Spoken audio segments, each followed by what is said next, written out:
Welcome back to my channel learning continuous. మనము NCERT economics start చేశాము. అయితే నేను మొన్న ఒక వీడియోలో క్లియర్గా మెన్షన్ చేశాను. మన లర్నింగ్ కంటిన్యూస్ యాప్లో ఎన్సిఆర్టికి సంబంధించిన క్లాస్ 9 నుంచి క్లాస్ 12 వరకు మీరు స్క్రీన్లో చూస్తున్నారు కదా. This is all there in our app. Okay, ఇవంతా కూడా దీంట్లో మెటీరియల్ ఆల్రెడీ మన యాప్లో ఉంది, మీరు చెక్ చేసుకోవచ్చు. సో నేను ఏం చేశానంటే ప్రతి క్లాస్కి దాని చాప్టర్ నెంబర్స్ అండ్ ఆ చాప్టర్ నేమ్ మెన్షన్ చేసి పెట్టాను.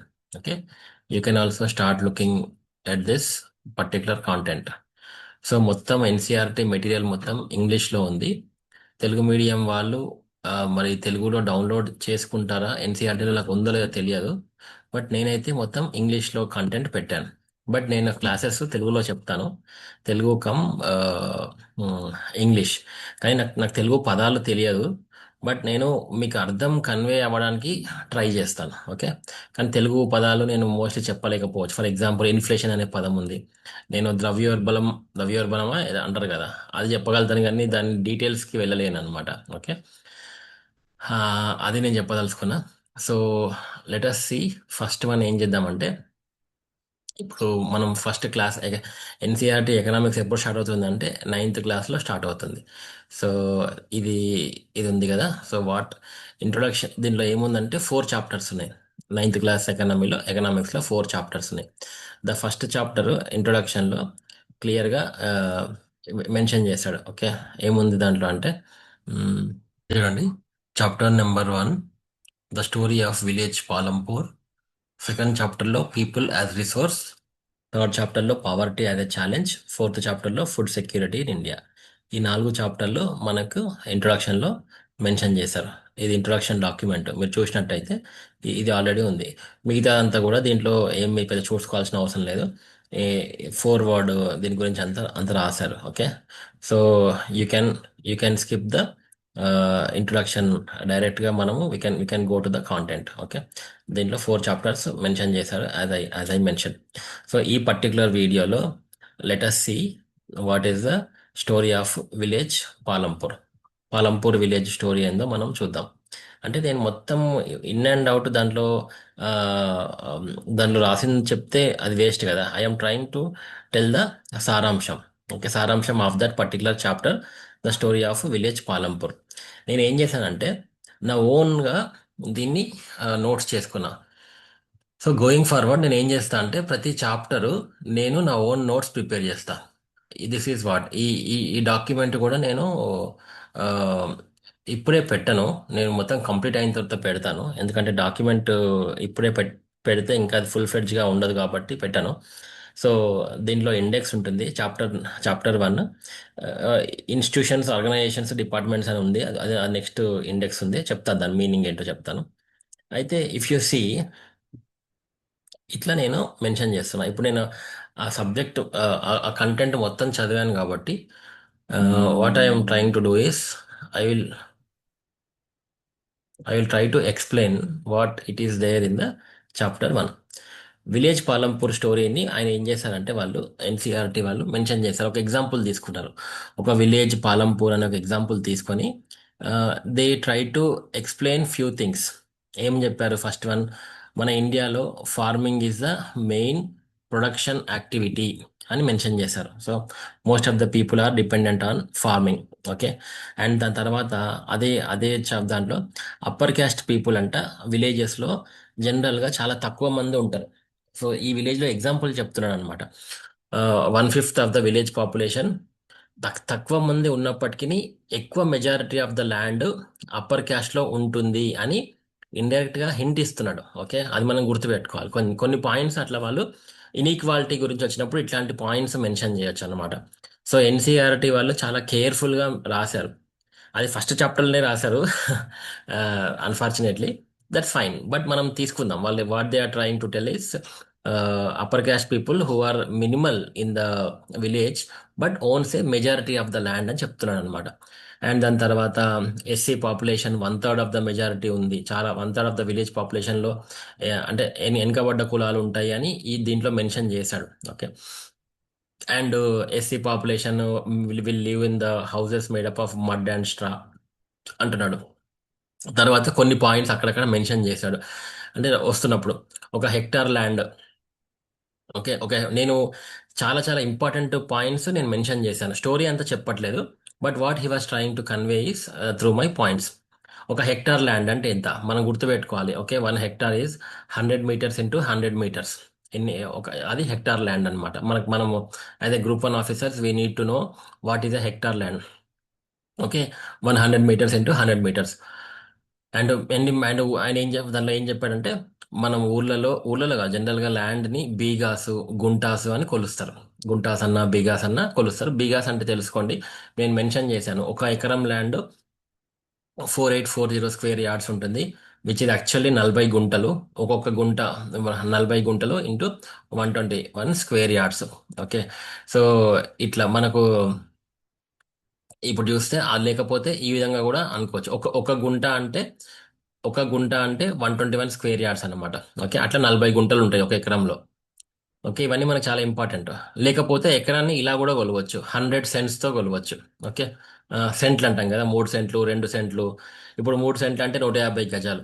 1 సెంట్ అంటే వచ్చేసి 48.4 స్క్వేర్ యార్డ్స్. ఓకే, ఇవి తెలుసుకోవాలి మీరు. తర్వాత ఖరీఫ్ సీజన్, రబీ సీజన్ అని రెండు మెన్షన్ చేశాడు. ఖరీఫ్ సీజన్ అంటే ఏంటండి? Rainy season. రబీ సీజన్ అంటే ఏంటండి? Winter season. ఓకే, కన్ఫ్యూజ్ కావద్దు. ఖరీఫ్ సీజన్లో ఎక్కువనేమో రైస్ పండిస్తారు, రబీ సీజన్లోనేమో వీట్ పండిస్తారు. ఓకే, అండ్ తర్వాతనేమో different crops can be grown with well developed set of irrigation. ఇక్కడికి వచ్చేసరికి ఏం మాట్లాడుతుందంటే, ఆ చాప్టర్ ఏం చెప్తుందంటే, ఇరిగేషన్ ఫెసిలిటీస్ బాగుంటే మనము చాలా మల్టిపుల్ పంటలు వేయొచ్చు ఒకటే ఇయర్లో అనేది చెప్తున్నాడు అనమాట. మరి ఇరిగేషన్ ఎక్కడ బాగుంటుందంట? రివర్స్ ఉన్న ప్లెయిన్స్ అంటాం కదా, రివర్స్ ఎక్కడైతే ఉంటాయి, ఫర్ ఎగ్జాంపుల్ ఇప్పుడు ఆంధ్రాలో ఉంది. ఆంధ్రాలో పంటలు బాగా పండుతాయి, రివర్స్ ఎక్కువ ఉన్నాయి, కృష్ణా రివర్ అవన్నీ ఉన్నాయి కదా, అట్లా అనమాట. ఇంకా కోస్టల్ రీజియన్స్ ఇట్లాంటి దగ్గర ఇరిగేషన్ చాలా ఫాస్ట్గా అవుతుంది అనమాట. ఓకే, వాటర్ ఫెసిలిటీస్ బాగా ఉంటాయి. బట్ ఇండియాలో అన్ని విలేజెస్కి గుడ్ సెటప్ లేదు, ఇరిగేషన్కి మంచి సెటప్ లేదనమాట. అందుకోసము మనకి కొన్ని విలేజెస్లో మంచిగా పంటలు పండవు. అయితే నెక్స్ట్ పాయింట్ ఏం చెప్తారంటే, of the total cultivated area in the country, less than 40% is irrigated even today. Okay, 40% మాత్రమే మనకి నీటి వనరులు మనము ప్రొవైడ్ చేయగలుగుతున్నాం. కానీ అంటే ఫర్ ఎగ్జాంపుల్ రివర్స్ కానీ బోర్వెల్స్ కానీ రకరకాల ఇరిగేషన్ ఫెసిలిటీస్తో మనం వాటర్ ప్రొవైడ్ చేయగలుగుతున్నాం. బట్ ఇంకా రిమైనింగ్ 60% వరకు they are mainly dependent on the rainfall, which is the very unfortunate thing. Okay, so దానికి ఇరిగేషన్ ఫెసిలిటీస్ లేదు. ఇరిగేషన్ అంటే వాటర్ ఫెసిలిటీ అనమాట, అది చెప్పదలుచుకున్నాం. ఇవి ఈ ఈ ఈ పర్సంటేజెస్ మనకు చాలా ఇంపార్టెంట్. జనరల్ ఎస్ఏలో కానీ మనం ఎకనామిక్స్ రాసినప్పుడు కానీ ఈ ఎన్సీఆర్టీలో ఉన్నట్టు రాయాలన్నమాట. ఓకే, మళ్ళీ చెప్తున్నా, 40% is less than 40% is having irrigation అనమాట. లెస్ దెన్ అంటే మనం టోటల్ కల్టివేటెడ్ ఏరియా ఉంది కదండి. టోటల్ కల్టివేటెడ్ ఏరియా అంటే మనం ఎంత సాగు చేస్తున్నామో మన కంట్రీలో 40% మాత్రమే ఇరిగేషన్ ఉంది. ఇంకా less than 40% మాత్రమే ఇరిగేషన్ ఉంది. మోర్ దెన్ 60% వరకు ఇరిగేషన్ లేదనమాట. అది రెయిన్ ఫెడ్ అనమాట, ఇంకా వానల మీదనే డిపెండ్ అయింది. మల్టిపుల్ క్రాపింగ్ గురించి మాట్లాడాడు ఈ చాప్టర్లో. మల్టిపుల్ క్రాపింగ్ అంటే ఒకటే ఇయర్లో 2-3 పంటలు వేయడాన్ని మల్టిపుల్ క్రాపింగ్ అంటాడు. నెక్స్ట్ వచ్చేసి ఇదే చాప్టర్లో ఫ్యాక్టర్స్ ఆఫ్ ప్రొడక్షన్. మనము ఏదైనా కానీ ఒక గూడ్ కానీ ఒక సర్వీస్, ఒక గూడ్ అంటే ఏదైనా ప్రోడక్ట్ని మనం డెవలప్ చేయాలంటే 4 కావాలి. What is land, labour and capital and organisation అంటాం కదా, ఎంటర్ప్రైజ్. ఈ నాలుగిటితోని కంపల్సరీగానే ఈ 4 మాత్రం అత్యవసరం అనమాట. Land, labour, capital and enterprise, or whatever you call it as. మరి ల్యాండ్ అయితే అంటే ఏదైనా మనం ప్రొడ్యూస్ చేయాలంటే ల్యాండ్ అందరికీ తెలిసిందే. ఖచ్చితంగా నువ్వు ఒక ఫ్యాక్టరీ సెటప్ చేయాలన్నా ఏం సెటప్ చేయాలన్నా ల్యాండ్ కావాల్సిందే. Labour, it depends upon skilled or unskilled. అంటే ఇప్పుడు ఐటీ కంపెనీస్ ఉన్నాయి అనుకో, స్కిల్డ్ లేబర్ కావాలి. సో అదే వేరే మోటి పని ఉందనుకో, unskilled labour. Physical capital, okay, అంటే మనీ. ఓకే, క్యాపిటల్ అంటే మనీ అన్నమాట. దీంట్లో మనకి రెండు రకాలు ఉంటుంది. డే టు డే వర్కింగ్లో కూడా మనకి డబ్బులు అవసరం ఉంటుంది, దాన్ని వర్కింగ్ క్యాపిటల్ అంటాం. అండ్ లాస్ట్కి హ్యూమన్ క్యాపిటల్ అంటే మనకి ఏంటంటే ఎంటర్ప్రైజ్. బేసికల్లీ నువ్వు ఇక్కడ ఒక సంస్థ కిందనే రన్ చేయాలి కదా. ఓకే, దీన్ని మనం ఆర్గనైజేషన్ అంటాం అనమాట. అయితే ఎక్కడైనా అడగవచ్చు, వాట్ ఈస్ ద ఈ out of these four, land, labour, capital and organisation అంటాం కదా, దీంట్లో అన్నిటికంటే చాలా అబండెంట్గా ఉన్నది ఏంటంటే లేబర్ చాలా చీప్గా దొరుకుతుంది, చాలా ఎక్కువ మంది ఉన్నారు. ఓకే. అండ్ తర్వాత మనోడు ఏం చెప్తుందంటే cultivated area over the years cultivated area గురించి మాట్లాడినప్పుడు 1950లో 132 మిలియన్ హెక్టార్స్ ఉంది కాస్త 2016-17కి వచ్చేసరికి 200 మిలియన్ హెక్టార్స్ అయింది. ఇది ఎవరు చెప్పారంట? Pocket book of agricultural statistics 2020, directorate of economics and statistics. నేను ఇప్పటిదాకా మెన్షన్ చేశాను కదండి, ఇన్స్టిట్యూషన్, ఆర్గనైజేషన్స్ అని. ఇలాంటి పాయింట్స్ మనం అక్కడ మెన్షన్ చేసుకోవాలి ఫైనల్గా. ఎందుకంటే మనం ఆన్సర్ రాసినప్పుడు మోర్ దాన్ యువర్ ఆన్సర్ ఇట్లాంటి స్టాటిస్టికల్ డేటా ఉంటే మార్క్స్ పడతాయి. ఓకే, చాలా ఇంపార్టెంట్. మనం ఏం చేస్తామంటే ఎంత మిగతా సోది ఎంత రాసినా కానీ మార్కులు పడవు. కానీ ఎప్పుడైతే మీరు according to the directorate of economics and statistics, department of agriculture అని రాసి మన cultivated area in 1950-51 is 132 million hectares and we have improved to 200 million hectares in 2016 అంటే అక్కడనే ఒక మార్క్ పడిపోతుంది. ఓకే, అట్లా అన్నమాట. ఇప్పుడు చూడండి, 132 మిలియన్ హెక్టార్స్ నుంచి 1990కి వచ్చేసరికి 186 అయింది. బాగా పెరిగింది. అయితే ఎందుకు పెరిగింది అనేది నేను కింద మెన్షన్ చేశాను. అలాగే production of pulses and wheat కూడా చూడు, 1965లో 10 మిలియన్ టన్స్ ఉంది కాస్త 2023-24కి వచ్చేసరికి 24.5 అయింది, పెరిగింది. చూడండి ఇక్కడ 10 నుంచి 12 అయింది. అట్లనే ప్రొడక్షన్ ఆఫ్ వీట్ కూడా 10 నుంచి 24 అయింది. మరి ఎందుకు పెరిగింది? What is this? మళ్ళీ సేమ్ ఈ డేటా ఎప్పటిదంటే లేటెస్ట్ డేటా అండి. Department of agriculture and statistics welfare 2023-24లో ఇచ్చింది ఇది. ఓకే. ఎందుకు పెరిగింది అనే పాయింట్కి వచ్చేసరికి మనము చాలా ఇంపార్టెంట్గా డిస్కస్ చేయాల్సిన పాయింట్ దీంట్లో మెన్షన్ చేశాడు. గ్రీన్ రెవల్యూషన్ 1950s తర్వాత 1960స్లో వచ్చేసరికి గ్రీన్ రెవల్యూషన్, ఎంఎస్ స్వామినాథన్ గారు గ్రీన్ రెవల్యూషన్ అనే కాన్సెప్ట్ తెచ్చాడు. ఓకే. ఈ గ్రీన్ రెవల్యూషన్లో మనము 2 పాయింట్స్ రాసుకోవచ్చు. ఇప్పుడు ఎకనామీలో మీరు రాసుకోండి. గ్రీన్ రెవల్యూషన్ గురించి మీరు you have to prepare 1 page notes. Okay. What is green revolution, దాని మెరిట్స్ ఏంటి, డిమెరిట్స్ ఏంటి, చాలా చాలా ఇంపార్టెంట్. ఓకే. అయితే గ్రీన్ రెవల్యూషన్ గురించి నేను చాలా క్లుప్తంగా చెప్తాను. ఎప్పుడు స్టార్ట్ అయింది? 1960స్లో స్టార్ట్ అయింది, ఎంఎస్ స్వామినాథన్ గారు చేశారు. ఏంటిది గ్రీన్ రెవల్యూషన్ అంటే high yielding variety seeds. Okay, high yielding అంటే ఎక్కువ ఈల్డ్ అంటే ఏంటంటే మనకి అవుట్పుట్ అన్నమాట. దాన్ని మనం ఈల్డ్ అంటాం, వైఐఈఎల్డ్. సో ఈ హై ఈల్డింగ్ వెరైటీ సీడ్స్ వాడినాం కాబట్టి హై ఈల్డింగ్ వెరైటీ సీడ్స్ వాడడం ఒకటి, ఇంకొకటి ఏమో మల్టిపుల్ క్రాపింగ్ చేస్తాం. ఒకటే ఇయర్లో 2-3 పంటలు తీయడం అనమాట. 2-3 పంటలు తీయడం అంటే అంత ఆషామాషి కాదు. ఇంతకుముందు కొంచెం కష్టంగా ఉండేది. ఈ హై ఈల్డింగ్ వెరైటీ సీడ్స్ వాడడం వల్ల మల్టిపుల్ క్రాపింగ్ ఈజీ అయింది. మరి మల్టిపుల్ క్రాపింగ్ ఈజీ అయింది, బాగానే ఉంది. కానీ ఈ హై ఈల్డింగ్ వెరైటీ సీడ్స్ వాడడం వల్ల చాలా ఎక్కువ వాటర్ వాడాల్సి వచ్చింది. And lots of use of chemical fertilisers and pesticides. And దాంతోపాటు హై ఈల్డింగ్ వెరైటీస్ వాడాలంటే modern farming methods. Okay, modern farming methods అంటే ఏంటి అంటే నేను ఇక్కడ మెన్షన్ చేశాను చూడండి, ఈ బొమ్మ. మోడర్న్ ఫార్మింగ్ మెథడ్స్లో ఏమేమి వస్తుందంటే మంచి వాటర్ ప్రొవైడ్ చేయాలి, అంటే ఇరిగేషన్ ప్రొవైడ్ చేయాలి. ఇరిగేషన్ ఏ విధంగా ప్రొవైడ్ చేయొచ్చు? నువ్వు పంపు సెట్లు పెట్టొచ్చు, ఎలక్ట్రిసిటీ ప్రొవైడ్ చేసి డ్యామ్స్ కట్టొచ్చు, కెనాల్స్, ఇవన్నీ కూడా రకరకాల sources of water irrigation. At the same time మళ్ళీ మోడర్న్ ఫార్మింగ్ మెథడ్స్ అంటే ఏంటిది? హార్వెస్టర్లు, farm machinery and use of the diesel, petrol, whatever మీరు ఏది వాడితే అది, ఫార్మ్ మెషినరీ, ఇదంతా కూడా. ఇవన్నీ ఇంతకుముందు ఉన్నాయా అండి? ఇంతకుముందు ఇవన్నీ ఏం లేవు. కెనాల్స్, పంప్ సెట్లు ఇవన్నీ ఏం లేవు. So these are all modern farming methods.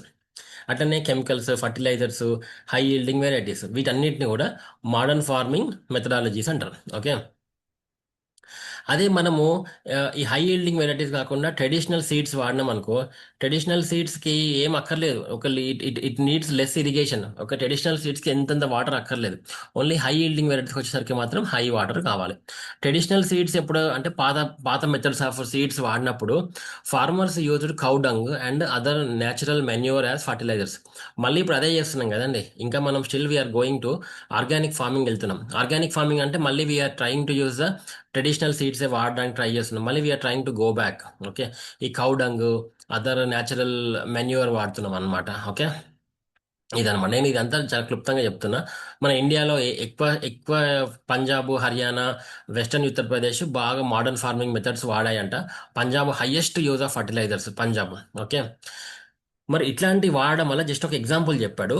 ఇంతకుముందు 1300 kg/హెక్టార్ ఇచ్చేది ఈ హై ఈల్డింగ్ వెరైటీస్ వాడడం వల్ల 3200 kg/హెక్టార్, అంటే ఆల్మోస్ట్ 2.5 టైమ్స్ ఈల్డ్ పెరిగింది. అంటే మనం మెన్షన్ చేయొచ్చు ఎక్కడన్నా. అంటే with the use of the this thing MS Swaminathan's green revolution 2.5 times of the yield మనం ప్రొడ్యూస్ చేసాము అని మనం మెన్షన్ చేయొచ్చు. మళ్ళీ at the same time what are the merits and demerits మీకు తెలిసిందే. మెరిట్స్ అన్ని చెప్పాను ఇందాక మనకి. హై ఈల్డింగ్ వెరైటీస్ సీడ్స్ వాడడం వల్ల క్రాప్ ఎక్కువ వస్తుంది, ఈల్డ్ ఎక్కువ వస్తుంది, పంట బాగా వస్తుంది ఇవన్నీ. కానీ అట్లనే లాసెస్ కూడా ఉన్నాయి కదా. మన సాయిల్ ఫర్టిలిటీ పోతుంది కదా. అంటే మన soil fertility and water depletion, వాటర్ని ఎక్కువ కన్జ్యూమ్ గ్రౌండ్ వాటర్ బాగా వాడేస్తాం. Okay. And excessive use of fertilizers and pesticides. So దానిలో మట్టిలో దాని యొక్క ఇది పోతుంది, బలం పోతుంది. అండ్ గ్రౌండ్ వాటర్ కూడా పొల్యూట్ అయిపోతుంది ఈ ఫర్టిలైజర్స్ అండ్ కెమికల్స్ వాడడం వల్ల. గ్రౌండ్ వాటర్ కూడా పొల్యూట్ అయిపోతుంది. ఓకే. ఇదంతా కూడా గ్రీన్ రెవల్యూషన్. గ్రీన్ రెవల్యూషన్ అనేది ఎప్పుడు మన మైండ్లో ఉండాల్సిందే. ఓకే. అగ్రికల్చర్ మాట్లాడినప్పుడు గ్రీన్ రెవల్యూషన్ ఉండాల్సిందే. ఈ నెంబర్స్ గుర్తుపెట్టుకోవడానికి ట్రై చేయండి మీరు. అంటే మల్టిపుల్ టైమ్స్ రివిజన్ చేస్తే అవే గుర్తుంటాయండి. ఇందాక చెప్పినట్టు cultivated area 132 million hectares in 1950 to 51, 2016-17. అంటే మనం ఇదే రివిజన్ చేస్తే ఎక్కడ పోతుంది, మా పాయింట్ ఎక్కడికి పోదు, మనం మన మైండ్లోనే ఉండిపోతుంది. ఓకే. That way. దాని తర్వాత ఇది ఈ ఈ చాప్టర్లో ఇదే చెప్తున్నాడు. అయితే మీరేం చేస్తారంటే మోస్ట్ ఆఫ్ ద పీపుల్, మనము ఇప్పుడు గ్రూప్ అని చదువుతున్న విద్యార్థులు ఆల్మోస్ట్ అందరికి కూడా ఎంతో కొంత ఊరు విలేజ్ బ్యాక్గ్రౌండ్ ఉంది. సో మీరు ఎప్పుడన్నా మీరు డిస్కస్ చేసినప్పుడు మీ ఊరికి వెళ్ళినప్పుడు కనుక్కోండి అసలు మీరు ఎట్లాంటి ఫార్మింగ్ మెథడ్స్ వాడుతున్నారు. ట్రెడిషనల్ వాడుతున్నారా, మోడర్న్ ఫార్మింగ్ మెథడ్స్ వాడుతున్నారా, మీకు ఒక అవగాహన ఉండాలి. అండ్ మీకు నీటి వనరులు ఎట్లున్నాయి, what are the sources of irrigation, మీకు ఎక్కడి నుంచి వాటర్ వస్తుంది, మీరు రెయిన్ ఫెడ్, మీరు వానల మీద డిపెండ్ అయ్యారా లేకపోతే బయట నుంచి డిపెండ్ అయ్యారా, ఇవన్నీ కూడా మీకు చాలా ఇంపార్టెంట్ అనమాట. సో హౌ మచ్ ఆఫ్ మీకు ఎంత ఉంది, కల్టివేటెడ్ ల్యాండ్ ఎంత ఉంది, మీరు ఎలాంటి ఫార్మర్స్, మీకు ఒక ఫర్ ఎగ్జాంపుల్, మీకు ఏదైనా ఇప్పుడు ఏ పంట వేయాలి అన్నప్పుడు మీరు ఎవరికి ఫోన్ చేస్తున్నారు. గవర్నమెంట్ వాళ్ళు కొన్ని ఫోన్ నెంబర్స్ ఇస్తున్నారు, సైంటిస్టుల ఫోన్ నెంబర్లు, అలా అక్కడ వాళ్ళ ఆర్గనైజేషన్స్ ఉన్నాయి కదా, వాళ్ళ ఫోన్ నెంబర్లు మీకు ఐడియా ఉందా. ఇవన్నీ కూడా మనకు చాలా హెల్ప్ అవుతాయి ఆన్సర్స్ రాసినప్పుడు. ఓకే. గవర్నమెంట్ విల్ ప్రొవైడ్ ఫార్మర్స్కి ఏం పథకాలు ఇస్తుంది, ఫార్మర్స్కి డౌట్లు వస్తే వాళ్ళు ఎక్కడ కాంటాక్ట్ అవుతున్నారు, అదన్నమాట. అది. సో మనం కూడా తెలుసుకోవాల్సిన విషయాలు అనమాట. అండ్ ఇంకొకటి ఏం చెప్తున్నా అంటే నెక్స్ట్ పాయింట్ ఇదే చాప్టర్లో, కల్టివేటెడ్ ఏరియా వర్సెస్ ఫార్మర్స్. ఏమంటుండంటే ఫార్మర్స్ అంట, చాలా ఎక్కువ మంది ఫార్మర్స్ అంటే 85% of the farmers are medium and semi medium. Okay. And సరే 85% ఆఫ్ ద ఫార్మర్స్ ఏంటంటే మార్జినల్ అండ్ స్మాల్ ఫార్మర్స్ అంట. చాలా 85% వాళ్ళకి మార్జినల్ అండ్ స్మాల్ ఫార్మ్ అంటే దానికి ఏంటంటే వాళ్ళకి గట్టి కొడితే less than 2 hectares కూడా లేదు వీళ్ళు. కానీ వాళ్ళే ఎంతమంది ఉన్నారంట, 85. మళ్ళీ ఇదేంది ఇన్ఈక్వాలిటీ గుర్తుపెట్టుకోండి. Most of the people 85% of the farmers are having less than 2 hectares. And whereas the remaining 15% are having medium, semi medium and large farmers, అంటే they are having more than 2 hectares. Okay. ఇది బాగానే ఉంది. మరి 85% of the people farmings ఉన్నారు కదా. 85% of the people అన్నప్పుడు మనకి వీళ్ళకి ఎక్కువ ల్యాండ్ ఉంటుంది అనుకుంటున్నాం కదా. కానీ రివర్స్, 85% ఆఫ్ ద పీపుల్ కట ఓన్లీ 44.66% ఉందట ఫార్మింగ్. అండ్ వీళ్ళేమో తక్కువ ఉన్నారు, medium, semi medium and large farmers. కానీ వీళ్ళు 15% ఉన్నారు, అంటే రిచ్ రిచ్ ఫార్మర్స్. కానీ చూస్తే వాళ్ళు చేసే సాగు చాలా ఎక్కువ ఉంది. కల్టివేటెడ్ ఏరియా 55.4% ఉంది చూడండి. సో ఇట్ ఇది ఒక ఇన్ఈక్వాలిటీ డిఫరెన్స్ అనమాట. ఓకే. సో ఎట్లా గుర్తుపెట్టుకుంటారు, 85% స్మాల్ ఫార్మర్స్ ఉన్నారు, కానీ వాళ్ళకి తక్కువ కల్టివేటెడ్ ల్యాండ్ ఉంది. అదే 15% good number of large farmers, కానీ వాళ్ళకి ఎక్కువ కల్టివేటెడ్ ల్యాండ్ ఉంది. ఈ నెంబర్స్ గుర్తుపెట్టుకోండి. ఓకే. 44.6, 55.4. ఇవి నెంబర్స్ గుర్తుపెట్టుకున్నా పెట్టుకోకపోయినా పర్లేదు, కానీ you have to mention this point. Okay. Large number of farmers are having 85% of the farmers are having less than 2 hectares of the land. Okay. అట్లా అనమాట. దాని తర్వాత ఈ చాప్టర్లో ఏం చెప్తారంటే స్మాల్ ఫార్మర్స్ అంటే ఏంటిది, ఫార్మ్ లేబరర్స్ అంటే ఏంటిది, రిచ్ ఫార్మర్స్ అంటే ఏంటిది. స్మాల్ ఫార్మర్స్లో ఏం చేస్తుంది అంటే హోల్ ఫ్యామిలీ పని చేస్తుంది, ఇల్లు తండ్రి తల్లి అందరు కూడా పొలం పనులకు పోతారు. ఫార్మ్ లేబరర్స్కి ఏముంటుంది అంటే వాళ్ళకి ఏం ల్యాండ్ ఏమి ఉండదు, వాళ్ళు కూలి పనులకు పోతారు. రిచ్ ఫార్మర్స్ ఏం చేస్తారంటే వాళ్ళు ఏం కూలి పనికి పోరు, వాళ్ళు they will engage these farm labourers. ఈ డిఫరెన్స్ మనం తెలుసుకోవాలి. ఓకే. అది ఆ పాయింట్ అనమాట, అది మెన్షన్ చేశాడు. అండ్ దాని తర్వాత ఈ చాప్టర్లో ఏం చెప్తున్నా అంటే ప్రొడక్షన్, కన్జంప్షన్, సర్ప్లస్. ప్రొడక్షన్ అంటే ఎంత ప్రొడ్యూస్ చేస్తున్నారు ఒక ఒక ఫామ్, ఒక క్రాప్. మనం ఫర్ ఎగ్జాంపుల్ 100 బస్తాలు పండించినాం అనుకో, మనం ఒక 20 బస్తాలు వాడుకుంటాం, దాన్ని కన్జంప్షన్ అంటాం. ఇంకొక 80 బస్తాలు ఉన్నాయనుకో, దాన్ని అమ్ముకుంటాం.